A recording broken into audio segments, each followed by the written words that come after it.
네, 하나님 말씀 요한복음 3장 16절입니다. 제가 기록하겠습니다. 하나님이 세상을 이처럼 사랑하사 독생자를 주셨으니 이는 저를 믿는 자마다 멸망하지 않고 영생을 얻게 하려 하심이라. 아멘. 기도하겠습니다.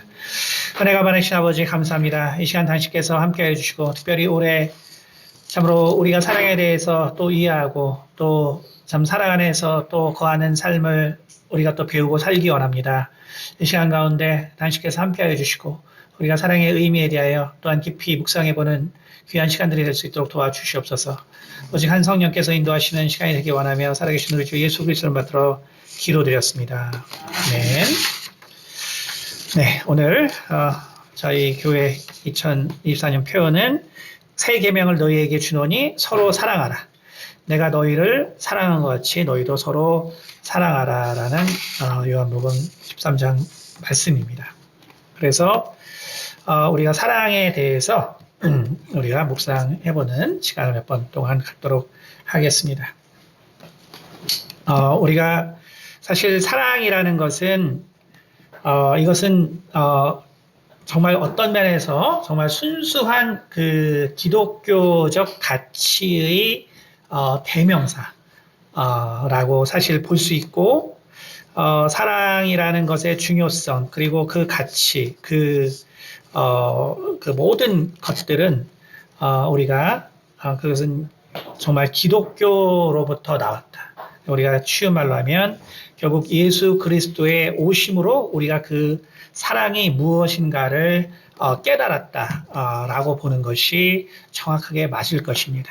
사실 인류의 우리가 역사를 돌아볼 때 사실은 사랑이라는 것이 크게 부각된 적은 없습니다. 물론 여러 가지 뭐 예능이라든지 혹은 문화 우리가 예술이라든지 많은 분야에서 사랑이라는 어떤 내용들은 많이 다루어졌지만 하지만 사실 우리는 그런 사랑을 이해할 때 거의 감정의 영역으로 생각하는 경우가 많죠. 그렇기 때문에 많은 것들은 추상화돼서 표현되는 게 많습니다. 우리가 그림을 아까 말한 것처럼 노래라든지 그림이라든지 혹은 뭐 소설이라든지 그러니까 이런 것들은 다시 말하면 사실은 그 정신적인 세계의 것이죠.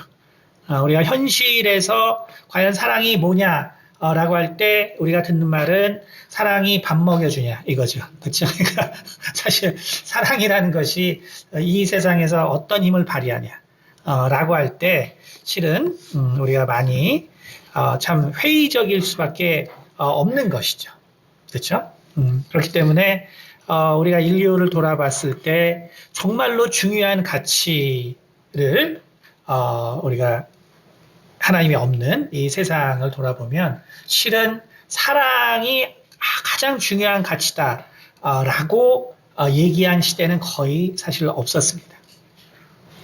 그래서 우리가 그렇다면은 동양과 서양은 어떻게 사랑을 이해했는가? 동양이 사랑을 이해하는 방식과 서구가 사랑을 이해하는 방식은 크게 어떻게 다르냐? 사실 서구 같은 경우는 우리가 이 뭐 소크라테스나 뭐 그 전에 사람들의 그러한 그 기록들을 보면 뭐 대부분 이 중요한 가치들은 이집트의 유명한 사람들을 예를 들고 있습니다. 그러니까 우리가 남아있는 기록들은 플라톤이나 뭐 아리스토텔레스의 기록들이 많이 남아있지만 그러나 그들이 이러한 모든 것들은 어디로부터 기원됐냐라고 할 때 대부분 이집트의 철학자들 얘기하고 있거든요. 근데 이제 그 사람들의 기록은 나와 있지 않죠. 하지만 우리가 성경을 보면은 분명한 것은 이 세상의 초기에 아주 큰 영향력을 발휘했던 것은 분명히 이집트와 그리고 그 지역 문화였다는 것은 우리가 뭐 고고학적으로나 뭐 여러 가지를 통해서 알 수 있습니다.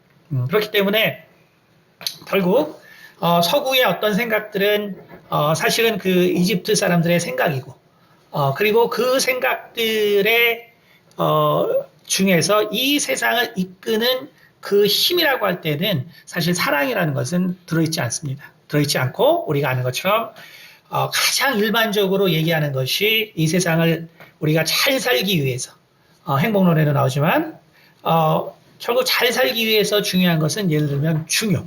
그러니까 우리에게 인간에게서 이 세상에서 가장 중요한 가치가 뭐냐 하면 우리가 중용이라는 걸 얘기하죠. 중용. 그렇죠? 그래서 이쪽으로도 치우지 말고 저쪽으로도 치우치지 않는 바로 그 지혜.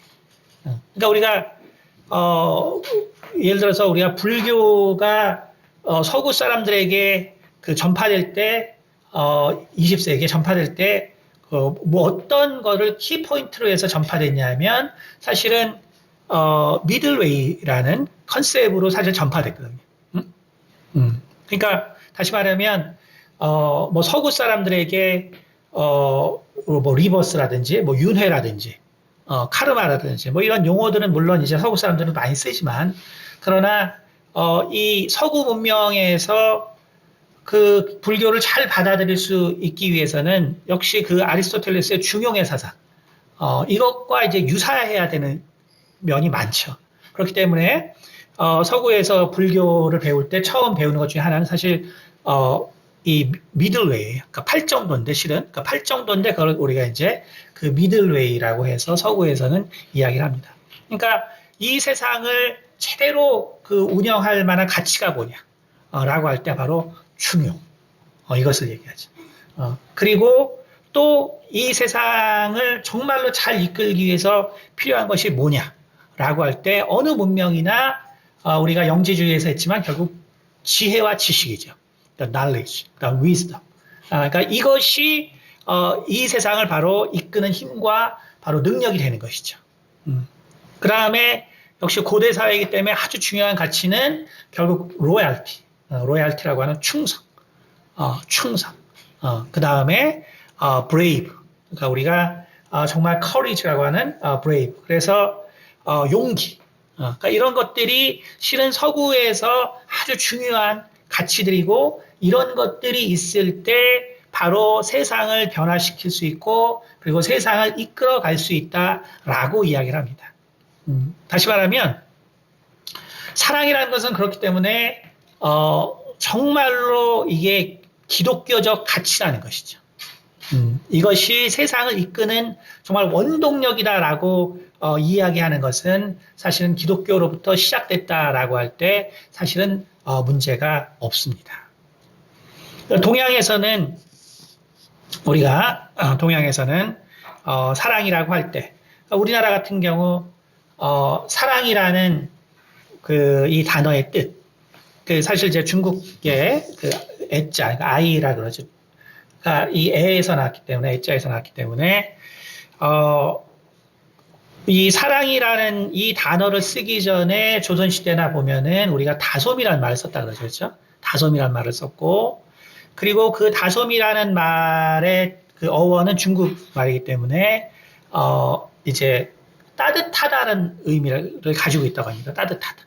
그러니까 결국 사랑이라는 것은 어떤 따뜻한 느낌, 어떤 그러한 느낌을 주는 것, 그리고 그 사랑이라는 그 결국은 이제 이 뜻은 그 결국은 이 기본적으로 생각이라고 하죠. 생각. 그러니까 다시 말하면 이 아끼고자 하는 생각. 그러니까 우리가 사랑이라는 것은 실은 이제 아낀다라는 의미. 우리가 아낀다는 것은 결국 그것이 소중하기 때문에 가장 최후로 뭔가를 이제 써야겠죠. 그렇죠?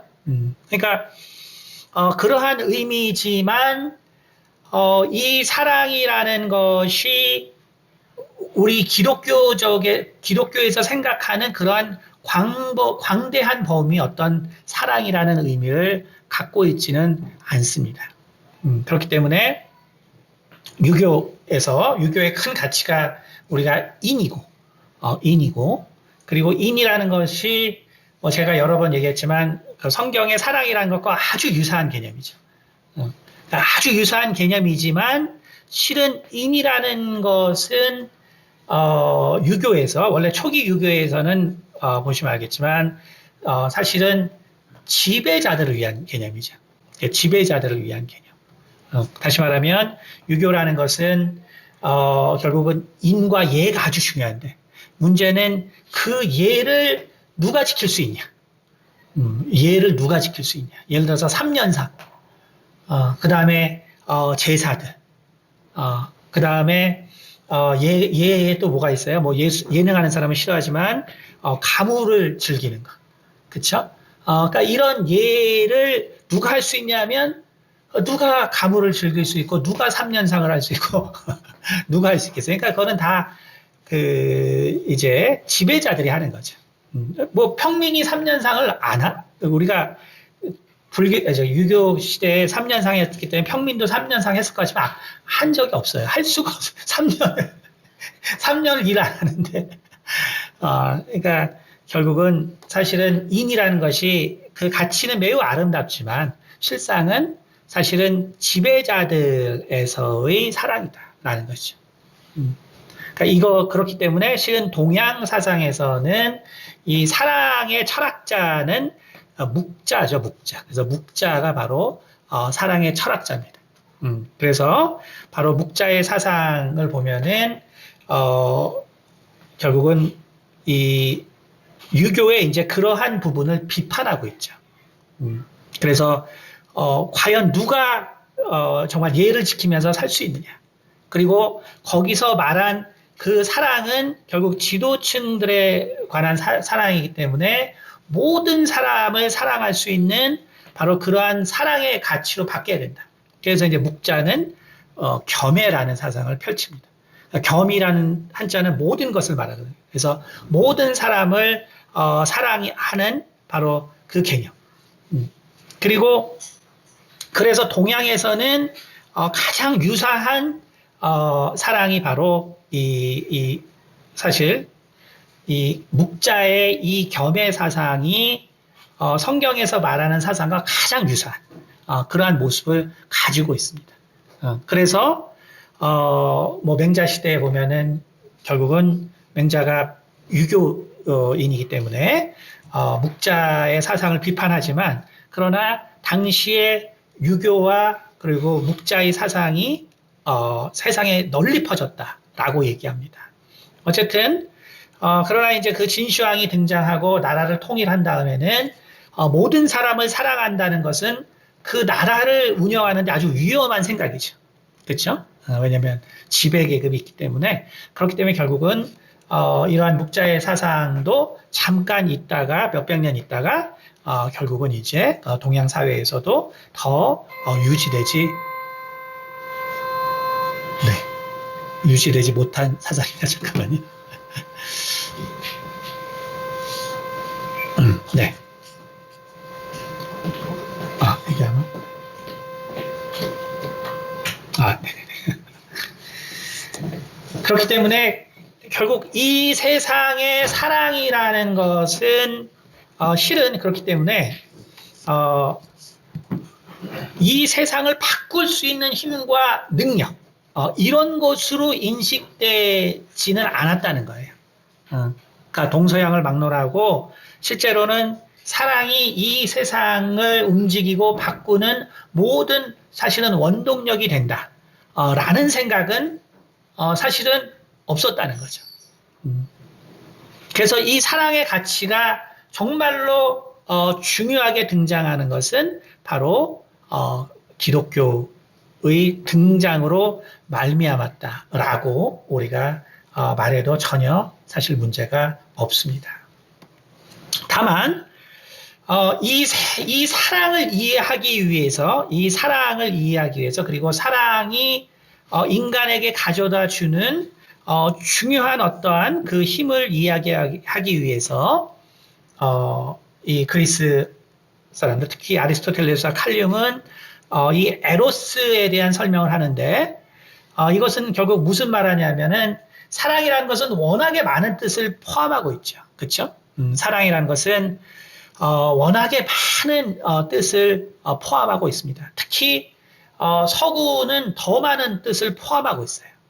그러니까 어쨌든 우리나라는 기록이 많지 않기 때문에 우리는 사랑이라고 하면은 일반적으로 연인의 사랑이라는 개념을 많이 가지고 있지만 서구는 사랑에 대한 그 철학이 발달하다 보니까 사랑에 대해서 많은 개념을 가지고 있고, 특별히 결국은 그 많은 사랑의 중에서 인간에게 아주 영향을 주는 것은 결국 연인 간의 사랑이기 때문에, 그래서 실은 이 많은 종류의 사랑을 이해할 때 결국 연인 간의 사랑인 이 에로스를 통해서 이해하려는 노력이 많이 있습니다. 그러니까 우리가 하나님의 사랑, 하나님을 사랑한다라고 할 때도 실은 이게 연인 간의 사랑, 그 사랑의 내용이 사실은 없지 않다는 거예요. 왜냐하면 구약에서도 아가서를 보면 결국 하나님의 사랑을 연인 간의 사랑도 거기에 포함하고 있죠. 포함하고 있고, 또 부모의 사랑도 당연히 포함하고 있고, 또 친구의 사랑도 포함하고 있고, 그렇게 포함하고 있기 때문에 실제로 이 사랑이라는 것을 이해하기 위해서 이런 그 서구의 철학자들 역시 연인 간의 사랑을 이해하려고 노력을 하게 되고, 그리고 그것을 통해서 결국 어떠한 이 사랑에 대한 철학적인 결론이 있냐면, 서구에서는 그 레더 러브라고 그래요. 혹은 러브 레더라고 하는데, 사랑에는 단계가 있다. 단계가 있다. 그러니까 다시 말하면 우리가 흔히 육체적인 사랑으로부터 시작해서 그 다음에 그것이 더 발전해서 우리가 상대방을 사랑하는 거에서 결국은 부모와 자식의 사랑이 있고, 그것이 결국 이웃을 사랑하는 것이 있고, 그리고 그것이 세상을 사랑하는 그런 것처럼 발전하는 것처럼, 그런 것처럼 서구에서의 그 사랑이라는 것은 어디까지 이르냐 하면은 바로 우리가 플라토닉 러브라고 말하는 것처럼 이 에로스의 이 이해를 보면은 이것이 남녀의 사랑을 포함하고 있지만, 하지만 에로스라는 용법들을 보면은 결국은 절대적 아름다움이라는 결론이 있거든요. 그러니까 그게 결국 뭘 말하냐면, 서구인들이 이 사랑이 세상을 바꾸는 어떤 힘이 될 수는 없지만, 그러나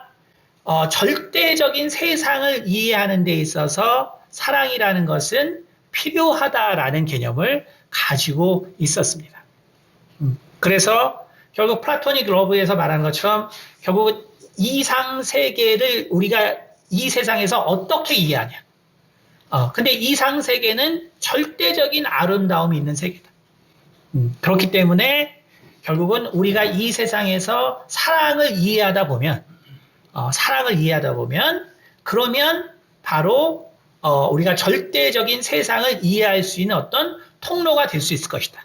그러니까 다시 말하면 사랑이라는 것이 이 세상을 움직이는 힘은 아니지만, 그러나 어떤 절대적인 세상이 있다면 그 세상을 이해하는 바로 원동력이 되는 요소가 뭐냐 하면 그것은 사랑일 것이다 라고 생각을 하고 있었다는 것이죠.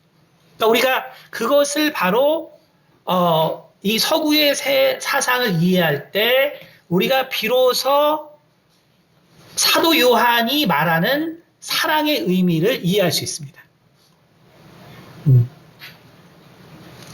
그러니까 여러분이 결국 우리가 이 세상에서 있는 어떤 그 생각과 그리고 단어의 어떤 개념들을 우리가 결국 이해할 때, 그리고 그것을 사람들을 이해시키기 위해서 사용해야 되기 때문에, 그렇기 때문에 결국은 이 당시에 사용됐던 이 사랑이라는 단어의 그 의미가 무엇이냐라고 할 때, 비록 세상을 움직이는 원동력이라는 개념은 없었지만, 하지만 이상 세계를 이해하기 위해서는 우리는 이 사랑이라는 것에 대해서 이해해야 된다라는 것이 바로 서구의 생각이었던 것입니다.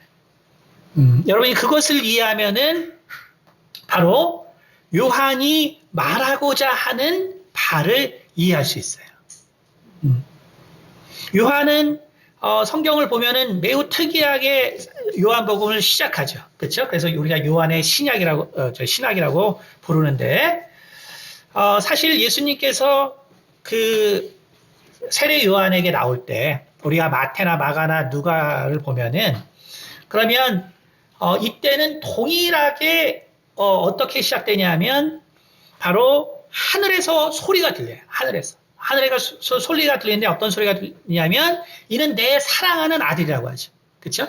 이것이 마태, 마가, 누가에 나옵니다. 그러니까 하늘에서 예수님을 정말 후원하고 지지하고 또 그리고 정말 예수님의 그 모든 것들을 증거하는 소리가 성경에 보면 3번이 나오죠. 그렇죠? 그래서 바로 마태, 마가, 누가가 말하는 세례 요한에게 정말 나와서 세례를 받았을 때 그때 하늘에서부터 저는 내 사랑하는 아들이라는 소리가 들립니다.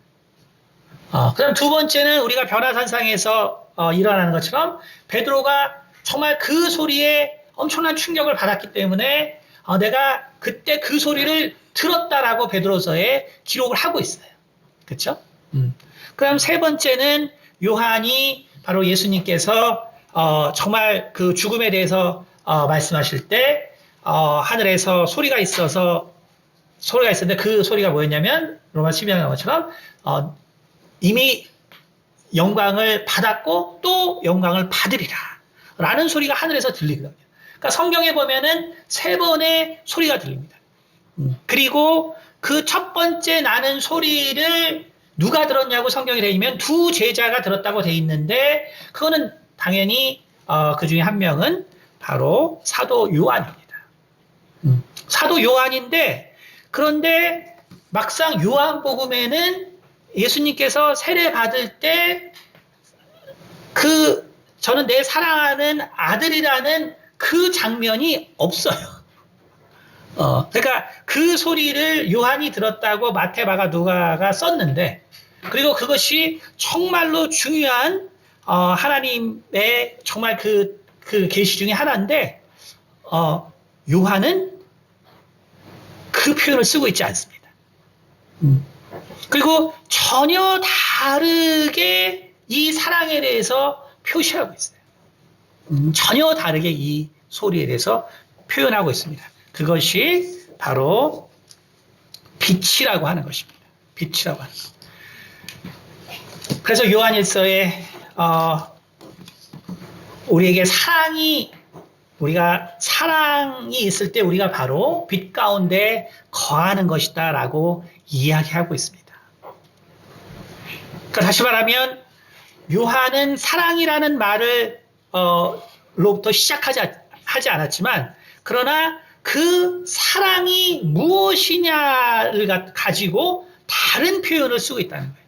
그러니까 그런 다른 표현은 왜 중요하냐면은 우리가 사랑이 뭔지를 이해할 수 있기 때문이에요. 우리는 사랑에 대해서 너무 많은 오해를 가지고 있죠. 왜냐하면 개념이 다 섞여 있기 때문에. 그렇죠? 그러다 보니까 하나님의 사랑도 우리가 착각할 수 있는 것입니다. 그렇죠? 대표적인 말이 그런 거죠.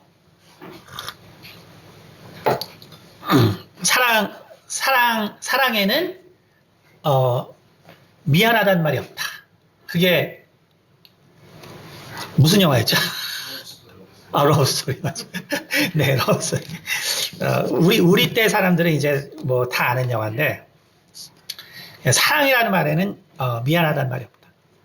그러니까 그것이 이제 대표적으로 이제 오해죠. 그러니까 그게 이제 하나님의 사랑과 인간의 사랑, 그러니까 우리가 에로스의 사랑에서는 뭐 그게 말이 되죠.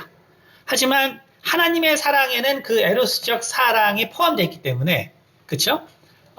그 에로스적 사랑을 표현할 수 있지만, 그러나 그것을 하나님의 사랑으로 이제 오해하면 안 되죠.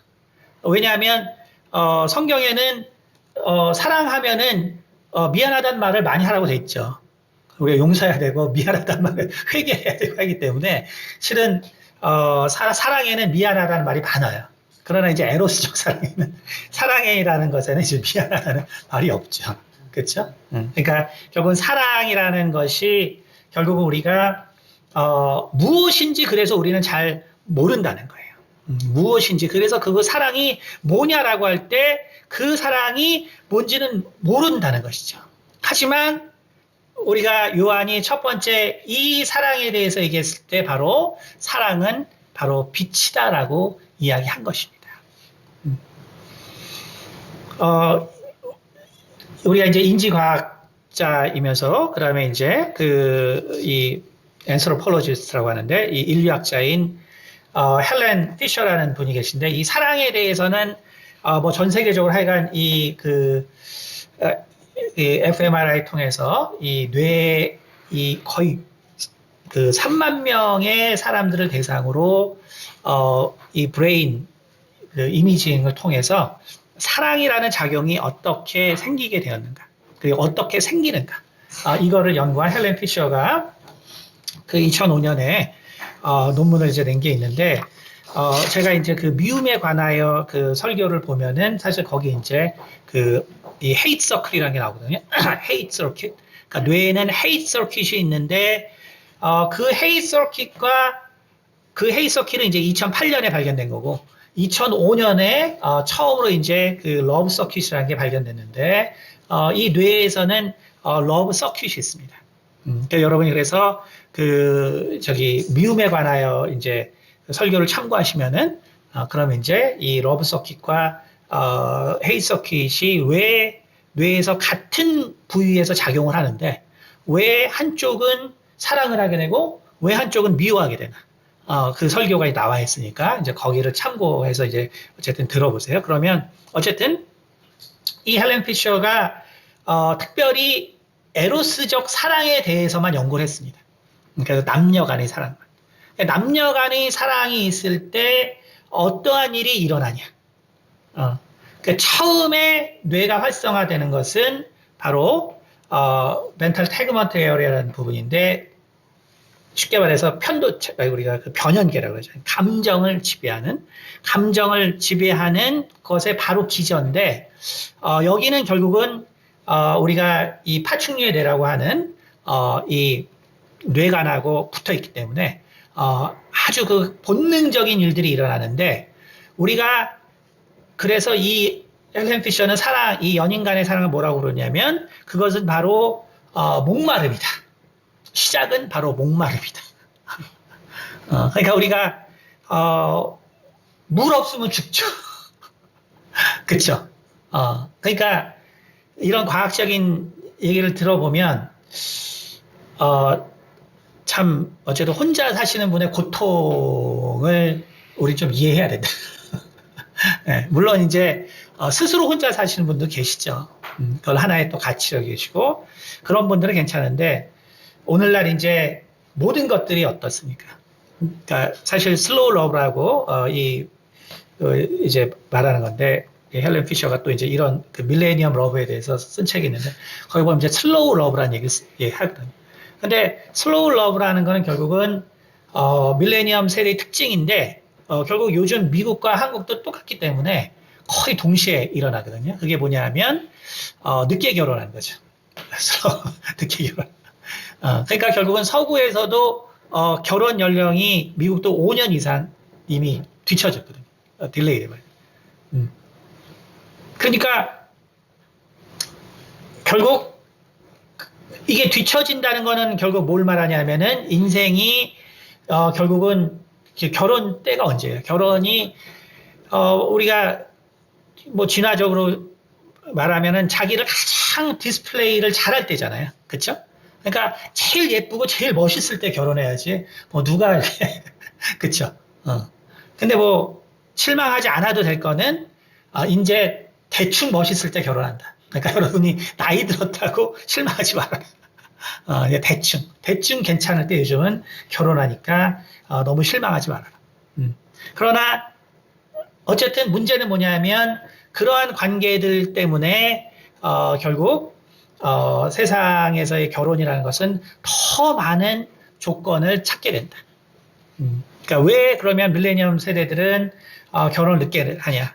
그것이 뭐냐면 결국은 미래에 대한 불안 때문에 더 많은 것들을 확인하고 싶어 한다는 거예요. 그러니까 옛날에는 미래에 대한 두려움이 없죠. 그렇죠?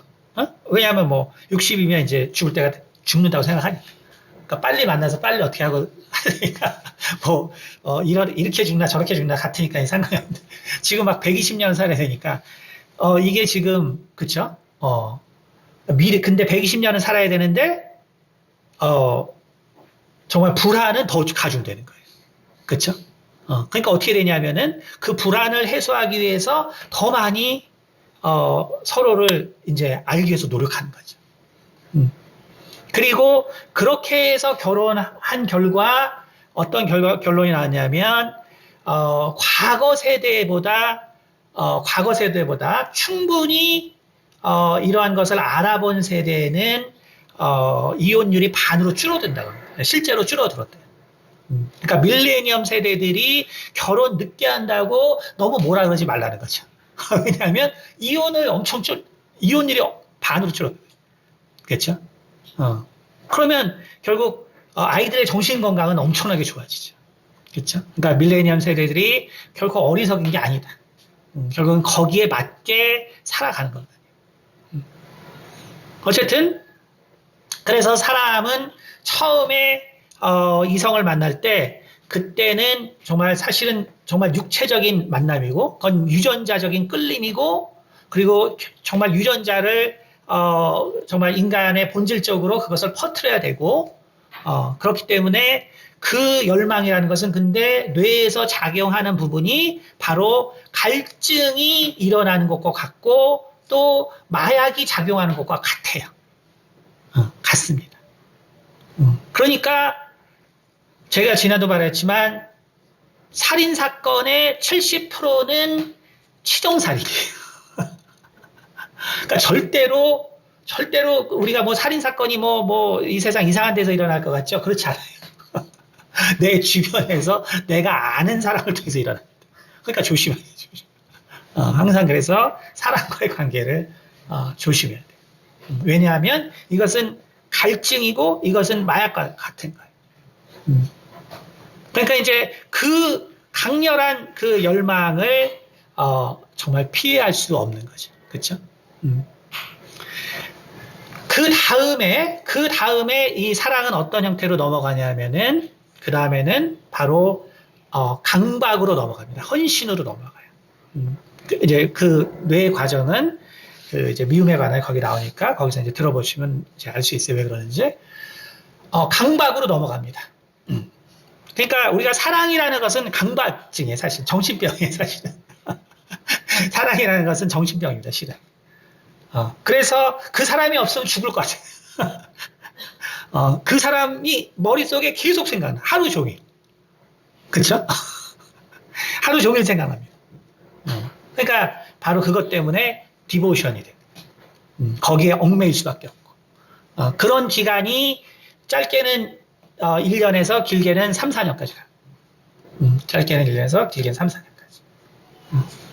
자, 이제 여기서 요게 이제 지나가면 바로 드디어 이제 애착이 제대로 형성되는 거예요. 신뢰와 애착이 형성됩니다. 이제 그렇게 되면 우리가 이제는 서로 신뢰하면서 살아가는 관계가 되는 거죠. 그럼 이제 이것이 잘못되면 이제 어떤 문제가 생기냐? 어떤 사람이 이 강박으로 이제 넘어가야 돼요. 근데 이 사람이 강박으로 넘어가지 않아요. 그러니까 육체적인 끌림은 엄청나게 많은데 강박으로 안 넘어가. 뇌가 문제가 있어서. 그러면 이제 그게 바로 이제 그냥 성중독이 되는 거예요. 한 사람에게 집착을 못해요. 그러니까 한 사람에게 머물지 못하는 거죠. 그래서 여기에서 이제 뇌 구조가 잘못된 사람은 이제 관계 중독으로 가는 거예요. 그래서 그냥 이 사람처럼 만나게 되고 그 다음에 이런 이제 그 파탄적인 이제 일들이 이제 발생하죠. 그렇죠? 그러니까 우리가 결국은 내가 누군가를 집착적으로 사랑한다. 그러니까 부모 입장에서는 야, 너 왜 그 쓸데없는 사람한테 자꾸 그렇게 목 매달아? 근데 그거 목 안 매달면은 그게 그 성중독자가 돼버려요. 무슨 얘기인지 알겠죠? 그러니까 내가 그런 목 매다는 게 없으면 실은 아무나 만날 수 있는 사람이란 소리예요. 그런 이제 그게 잘못되면 성중독이 되는 거죠. 그러니까 우리 자녀가 누군가에게 바보스러울 정도로 집착하는 게 얘가 정상이구나. 그게 정상이지. 그게 절대로 잘못된 것이 아니라는 거죠. 이제 그래서 그것이 이제 강박이 이제 일어나서 결국은 이제 그 사람에 대해서 계속적으로 생각하게 되는데 그러면서 이 소유와 집착이 신뢰로 바뀌게 되는데 여기서 이제 문제가 있는 사람, 그러니까 뇌에 문제가 있거나 혹은 어렸을 때 충분한 사랑을 받지 못한 사람들. 이 사람들이 이제 뇌에 문제가 생겨서 어떻게 돼버리냐면 계속 소유하려는 거예요. 계속 집착하는 거예요. 그렇죠? 그러니까 이제 전형적인 관계 중독이죠. 그러니까 이게 뭐냐면 신뢰가 생기지 않는 거죠. 신뢰가 생기지 않으니까 어떻게 돼버리냐면 마음의 여유가 없는 거예요. 마음의 여유가 없어요. 그러니까 항상 이제 그 사람 주변에 있어야 되고 하루에도 뭐 연애 참견 뭐 이런 TV 프로 보면 무슨 100번 뭐 문자를 보낸다. 뭐 이제 이런 10분 단위로 문자를 이제 이렇게 되는 거예요.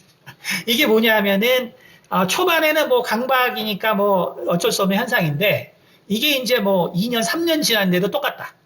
이러면 이제 뇌 구조가 잘못된 거예요. 혹은 어릴 때 많은 상처를 받은 거예요. 그래서 얘랑 이 사람과 내가 편안하게 살 수 있다는 확신이 없는 거죠.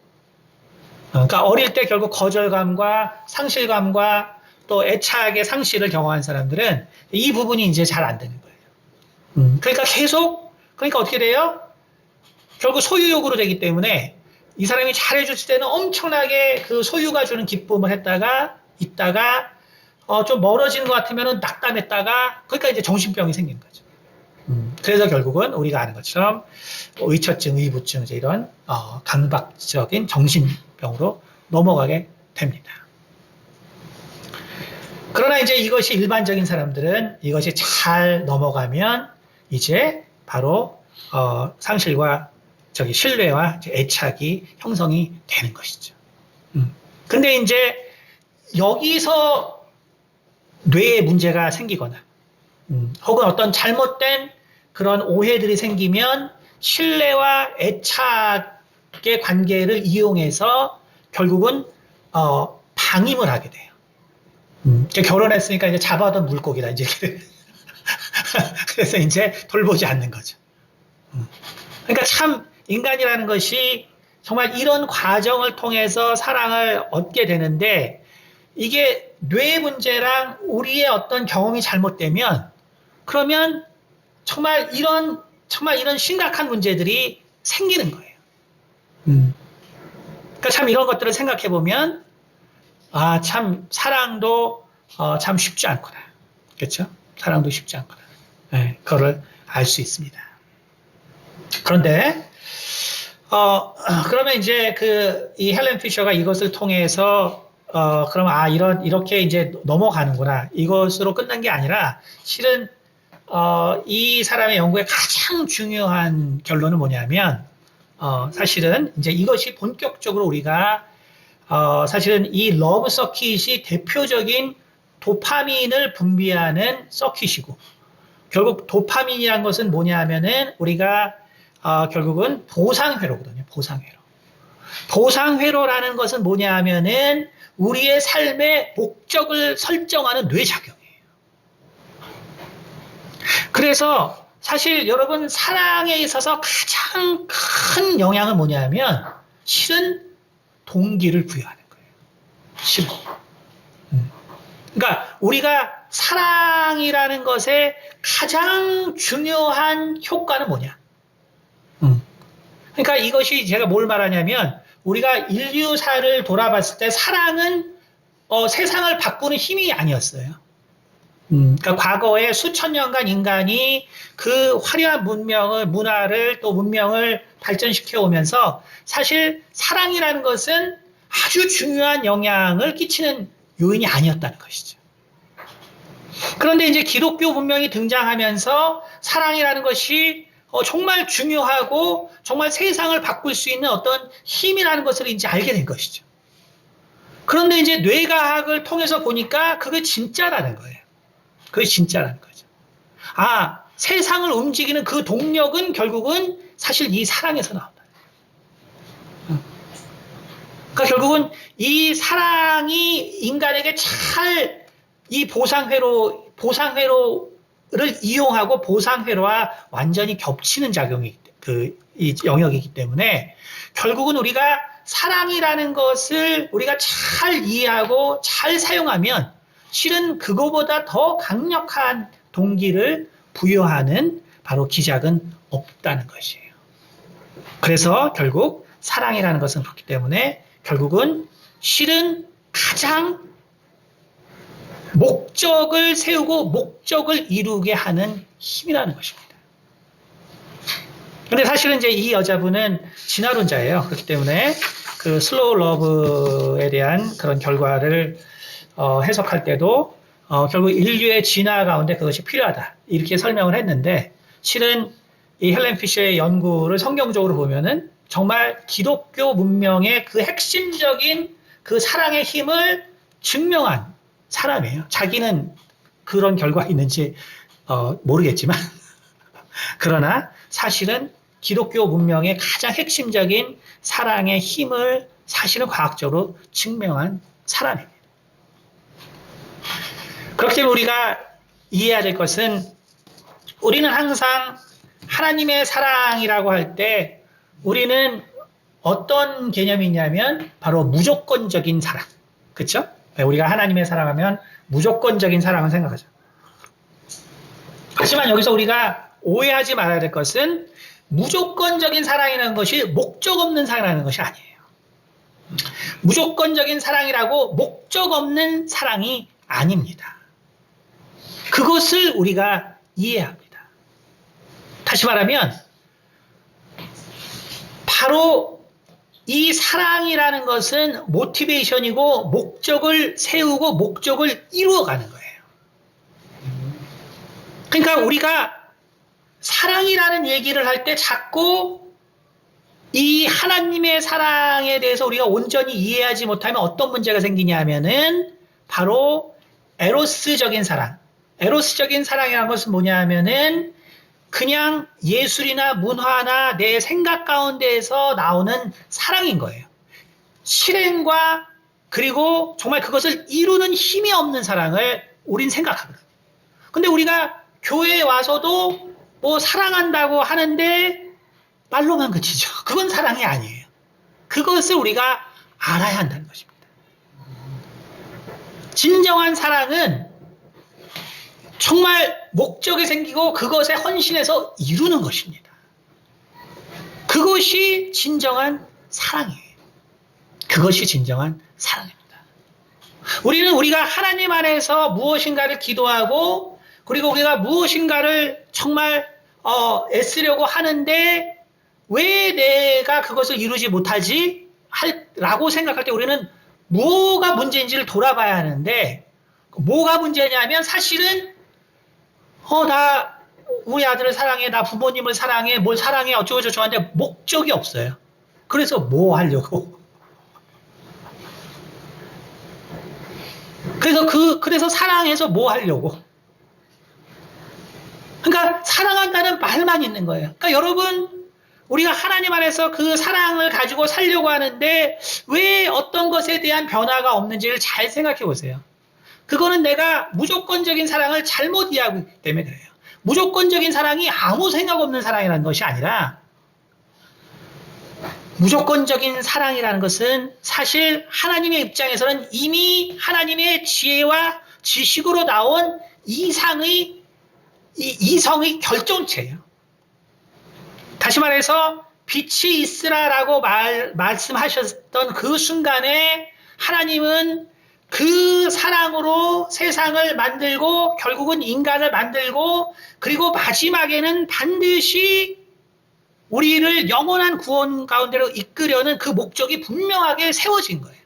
그 안에서 무조건적인 사랑이 있는 거죠. 근데 우리는 목적도 만들어내지 않고 사랑한대. 그럼 뭘 사랑하는데? 그러므로 우리는 사랑이라는 것은 실은 가장 동기를 부여하고 그리고 가장 목적이 있는 바로 그러한 밑바탕이 되는 힘이라는 것을 우리는 이해해야 한다는 것입니다. 오늘 요한복음 3장 16절이 바로 그것을 이야기하고 있습니다. 하나님이 세상을 이처럼 사랑하사 독생자를 주셨으니 이는 그를 믿는 자마다 멸망하지 않고 영생을 얻게 하려 함이라. 다시 말해서 정말 이 하나님의 사랑이라는 것은 오늘 이 목마름에 갈증과 같이, 그쵸? 시편 기자가 말하는 것처럼 정말 이 사슴이 이 물을 찾아 정말 그 헤매는 것처럼, 그러니까 하나님께서 그 빛을 우리 가운데 정말 이 세상에서 만드셨을 때는 바로 우리에 대한, 우리 인간에 대한, 정말 인류에 대한 엄청난 집착을 가지고 실은 이것이 만들어졌다는 거예요. 만들어지고, 그리고 그 소유를 위해서 정말 애쓰시고, 그리고 정말 그것이 반드시 이루어질 것이라는 그 신뢰를 하나님께서 가지고 계신 거예요. 다시 말하면 오늘 요한복음 3장 16절은 실은 이 하나님이 말씀하시는 사랑의 가장 본질적인 어떤 힘에 대해서 얘기하고 있어요. 가장 본질적인 힘에 대해서. 그것은 뭐냐면 사랑은 실은 가장 목적적이라는 거예요. 사랑이라는 것은 가장 목적적이고, 그리고 그 목적을 이루기 위한 그 동기와 정말 그 힘과 열정이 사실은 그 내재되어 있는 것이 바로 사랑이기 때문에 이 사랑이라는 것은 결국은 이 세상의 것뿐만 아니라 영원한 것까지도 이룰 수 있는 그 힘이 그 안에 들어있다는 거예요. 바로 그것이 사랑이다라고 오늘 요한은 이야기를 하는데 다른 사도들과는 완전히 다른 방식으로 이야기하고 있다는 것이죠. 마지막으로, 그런데 그 사랑, 근데 이 사랑을 우리가 해야 되는데, 그렇죠? 우리가 이 사랑을 해야 되는데, 그런데 이 세상에서도 결국은 이 기독교의 사랑이 이제 증거가 되고, 그리고 기독교의 사랑이 세상에 이제 퍼지기 시작합니다. 그래서 사랑의 중요성이 이제 얼마나 중요한. 그래서 최근에 성경가대에서 나오는 그 인에 대한 논문들을 보면은 결국 기독교적인 개념에 비유해서 많이 설명을 하고 있어요. 대표적인 게 뭐냐면, 결국은 인이라는 것은, 행동하는 것이다. 인이라는 것은 행동하는 것이다. 그러니까 이게 뭔 말이냐면, 칼빈이 종교개혁을 할 때 실은 여러분 아시겠지만, 우리, 이게 개신교에서는 이게 결혼을 못하면, 이게 목회자가 안 됐거든요. 저도 한 번도 싱글인데 목회하는 분 못 보신 것 같아요. 목사님이신데, 사모님이 죽거나 이런 경우는 있어도, 저도 여태까지 한 번도 본 적이 없는 것 같아요. 왜 그러냐면은, 칼빈이 결국 행동하지 않는 사랑은 사랑이 아니라 그랬거든요. 그래서 수도원과 수녀원 비판했거든요, 실은.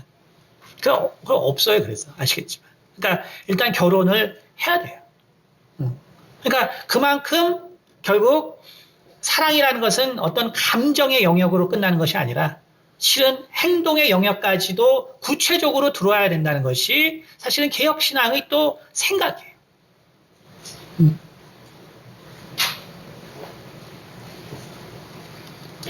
자, 그렇기 때문에 이제 정말 이 사랑의 개념이 세상에 퍼집니다. 퍼져요. 제가 그래서 어릴 때 이제 영화를 보면은 항상 신기했던 게 뭐냐면, 할리우드 영화를 이제 보니까, 예를 들면 이제 고스트 버스터 같은 거 보면, 나중에 이제 찐빵맨이 나타나죠, 마지막에. 그죠? 찐빵맨이 나타나서 이제, 건물을 막 부수고 한단 말이에요. 근데 그거를 어떻게 이기냐? 어떻게 이기냐? 결국은 이제 헐리우드의 가치를 보면 알거든요. 응? 헐리우드의 가치인데, 헐리우드의 가치는 사랑이에요, 사랑. 인류의. 그래서 모두가 하나 되는 거. 그래서 찐빵맨 앞에서 사람들이 손을 잡고, 우리는, 서로를 사랑한다. 막 외치죠. 그랬더니 그 찐빵맨이 쓰러지더라고. 그러니까 이제 어릴 때 봤을 때, 어릴 때 아닌데 제가 대학교 때만 나오거든요. 저게 뭘까? 도대체 뭘 얘기하고자 하는 거야? 아직 내가 기독교 신앙이 없을 때.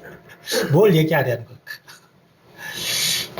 그리고 유명한 그 제5원소라는 영화. 제5원소.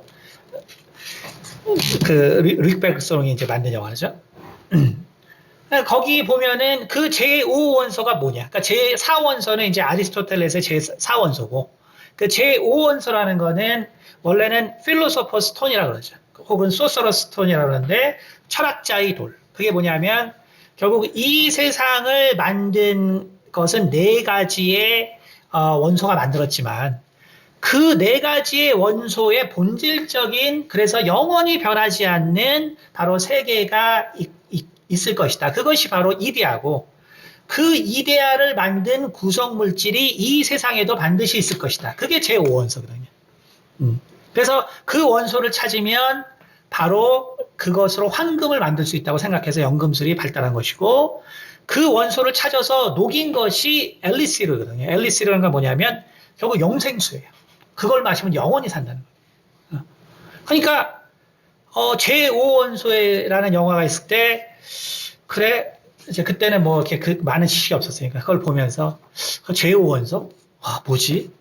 이제 궁금하니까. 그러니까 뭐 내용은 진짜 무슨, 그게 칸느 영화제 그랑프리 수상작이기 때문에 뭐 그 영화들의 특징이 있죠. 이상한 거.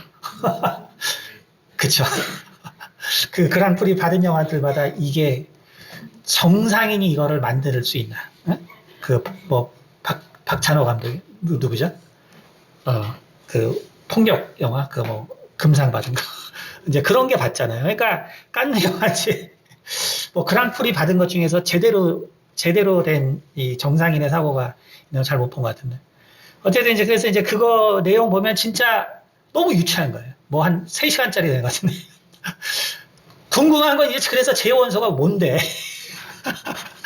근데 이제 보니까 결국 이제 그 여자 주인공이 제5원소인데, 근데 핵심은 그냥 사랑이더라고, 사랑. 그러니까 뭘 말하는 것이냐 하면, 그러니까 사랑이라는 거예요, 사랑. 그러니까 결국은 기독교 문명의 영향을 결국 이 서구뿐만 아니라 많은 세상이 받아서, 그래, 사랑이 진짜 중요해. 그리고 우리 천조들도 그 사랑에 대해서 생각했어. 그래서 사랑이 우리 철학에도 존재해. 그러니까 이것이 사실은 많은 논문들의 얘기예요. 근데 우리가 따져보면 그렇지 않다는 거죠. 근데 중요한 거는 뭐냐면, 그래서 사랑을 해서 그러면 그렇게 사랑을 했는데 왜 세상은 이 모양 이 꼴이냐 이거예요. 그래서 사랑을 했으면 되는데 도대체 왜 이 모양 이 꼴이냐. 오늘 그거에 대한 답이 바로 요한복음 3장 16절에 나와 있는 것입니다. 바로 사랑을 하는데 결국 무엇을 사랑해야 되냐는 거예요. 무엇을 사랑해야 되냐. 네가 정말 명예를 사랑할 거냐? 네가 돈을 사랑할 거냐? 네가 너의 재능을 사랑할 거냐? 네가 너의 어떤 성취를 사랑할 거냐? 그 사랑은 그런 데 쓰이는 것이 아니라는 것을 요한복음 3장 16절은 이야기를 해주는 것입니다. 요한복음 3장 16절에 뭐라 했냐면 하나님이 세상을 이처럼 사랑하사, 그래서 또 난독증에 걸려서 세상을 사랑하라는 게 아니고 여기서 사랑은 사람이에요. 사람을 사랑하라는 거예요. 사람을 사랑해라. 여러분 뭘 사랑하고 있어요? 나 그 영혼을 도와주고 있어. 나 이렇게 해서 아버지 도와주고 있어. 나 자녀를 도와주고 있어. 근데 그 사람을 사랑하냐고. 나 이 사람에서 기도하고 있어. 나 저 사람에서 뭐 하고 있어. 헌금하고 있어. 뭐 하고 있어. 근데 성경은 뭐라고 하냐면 근데 그 사람을 사랑하냐고. 그 사람을 사랑하냐고. 여러분 사랑하지 않는 모든 것은 지치는 거예요. 사랑하지 않는 모든 것은 지치는 겁니다. 사랑하지 않는 모든 것들은 결국은 내가 대가를 바라는 거예요. 사랑하지 않는 모든 것들은 결국 넘어지게 돼 있어요. 왜냐하면 내 마음 가운데서 일어나는 이 정말 동기와 그리고 내 마음 가운데서 그것을 끝까지 이룰 수 있는, 그래서 그것이 영혼의 세계까지 이룰 수 있는 그 목적이 설정되지 않기 때문에 그런 거예요. 내가 사람을 사랑하지 아니하면 여러분, 우리의 사랑이라는 것은 사실은 모래와 같은 것입니다. 그것이 있는 것 같지만 결국은 다 없어지는 거예요. 내가 정말 사랑하지만 내가 사람을 사랑하지 않는다는 것은 바로 이 세상을 절대로 변화시킬 수 없는 것입니다. 내가 하나님 안에서 무엇인가를 해야 된다면 반드시 중요한 것이 바로 사람을 사랑하는 거예요. 내게 맡겨주신 사람을 사랑하는 것입니다. 바로 거기에 모든 동기와 모든 목적과 영원에서 성취할 수 있는 그 힘이 나오는 것이 바로 사랑입니다.